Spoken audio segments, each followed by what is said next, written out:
Sa ginanap na proclamation rally ng Duterte senatorial lineup sa ilalim ng PDP Laban Party, ipinahayag ni Pastor Apollo C. Quiboloy, leader ng The Kingdom of Jesus Christ, ang kanyang plataporma at advokasya bilang isa sa mga kandidatong sinusuportahan ni dating Pangulong Rodrigo Duterte at ng kanyang partido.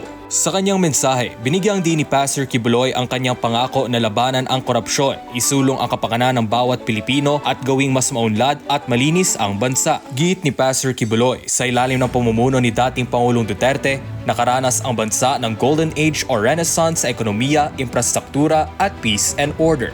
Nilabanan ng ating Pangulo ang mga makakaliwang teroristang grupo at ilegal na droga, mga salot sa lipunan. Dadalhin natin ang laban na ito sa Senado, gagawa ng mga batas na tututok na mabigyan ng maginhawa at mabuting pamumuhay ang bawat Pilipino. Ayon kay Pastor Quiboloy, huwag nating hayaan na ang kaba ng bayan ay lapastanganin ni Numan, wika ng butihing pastor. Zero corruption nga ang pangunahing plataporma ni Pastor Quiboloy dahil para sa kanya, ito ang pangunahing dahilan ng kahirapan. Ang pera ng taong bayan ay para sa pampublikong kapakanan, hindi sa bulsa ng kahit sino man. Ayon kay Pastor Quiboloy, kabilang rin sa kanyang mga panukala ang pagpapatupad ng death penalty para sa mga korap na opisyal ng pamahalaan at ang pagbuo ng isang Truth Commission kung saan magsasagawa ng transparency at accountability sa mga opisyal. Binanggit rin ni Pastor Quiboloy ang mga programa at proyekto ng The Kingdom of Jesus Christ na naglalayong mapabuti ang buhay ng mga Pilipino. Kabilang dito ang Children's Joy Foundation Incorporated para sa mga batang naulila, Keepers Club International para mailayo ang kabataan sa droga at masamang impluensya at Jose Maria College Foundation Incorporated na nakapagpatapos na ng mga profesional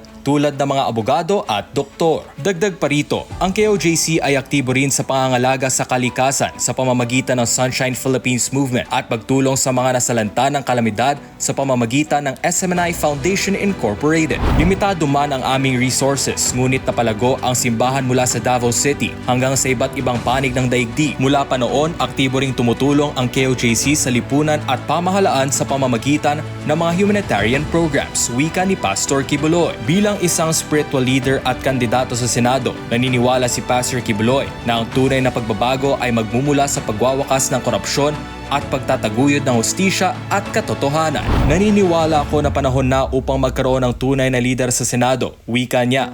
Dagdag pa ni Pastor Quiboloy, huwag nating hayaang manaig ang mga gahaman sa pera at kapangyarihan.